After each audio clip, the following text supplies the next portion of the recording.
Thank you so much. I really appreciate being here tonight with all of you. For those of you who don't know, I ran for Steve Levin's seat in the 33rd Council District this past June. We've been fighting long and hard to fight against rezonings, against fraudulent land use issues. From Greenpoint, which is where I'm from, I'm born and raised there, we suffered through the 2005 Greenpoint Williamsburg rezoning. A lot of my family and neighbors and friends were victims of that rezoning in that they are no longer there. They're no longer our neighbors. And that has a really, really huge effect on the fabric of a community. And so instead of preaching to a choir about the fraud and the legal issues and all the things that we constantly talk about with land use, I want to share some of that experience with you because I've been thinking a lot about what I want to say tonight, what I want to convey about how these land use decisions truly affect a community. And so 15, 16 years on from this rezoning, what does it feel like to continue to live in Greenpoint, but to feel like you're on an island, on a sinking island, really? And that sinking island is our community. So to give you an idea, the Greenpoint Williamsburg rezoning happened in 2008. So it's been 15, 16 years. And they made a lot of promises about what the waterfront was going to look like. We were going to get continuous park space, thousands of square feet of parks that never materialized. We negotiated through the 197A plan to have 2,500 affordable housing units and 7,500 luxury units. That was the compromise that was made. Today, we have less than 1,800 of those units built after all this time, and the luxury units are more than 20,000 and counting. And it's because of all the peripheral speculation that happened around the rezoning, not just in the rezoned areas, but because people enjoyed seeing the prices go up so much, they decided to buy and flip houses nearby. And that is exactly what happened over there. So the speculation was rampant, and we didn't get any of the things that they promised us, any of the points of agreement that we had made, and every year we're being asked to absorb more. Every time you go to a community board meeting at CV1, there are land use spot zonings. Right now we're dealing with 2 trees in Williamsburg on North 8th Street, and he wants to build a 650-foot tower, two 650-foot towers. The rezoning was not enough. They want more.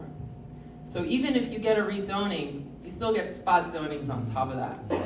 And whereas the community board 10, 20 years ago would have been arguing over 6 or 8 stories, today they're kind of giving up and approving 650 feet of tower.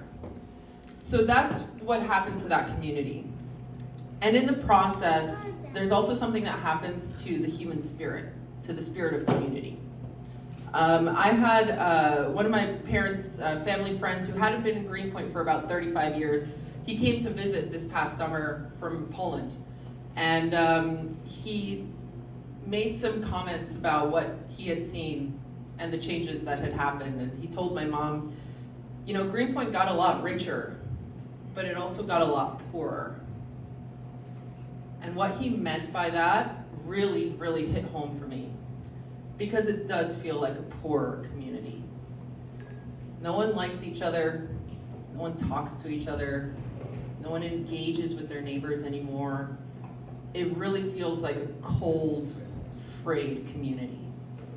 And that joy of seeing kids on the block, on the stoops, riding their bikes. I learned how to ride my bike and roller skates down the street. We would yell car every half hour because that's how few cars there were. These are memories that I have of a community that was not rich. We were not rich.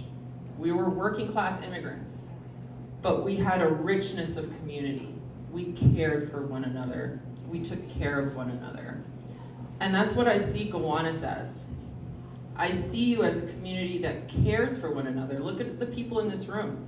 You all are here because you care not just for yourself, not just for the house you live in or the home you're in, but for your neighbors.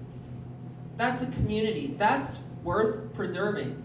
That's worth fighting for. Yeah.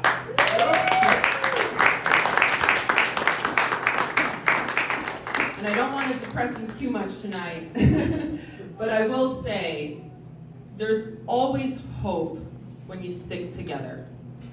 Do not let them do what they did to us in Greenpoint and Williamsburg. Split you apart, make you fight your individual fights, tell you that this case is not the same as this case, is not the same as this case. It's all the same. It's all fraud.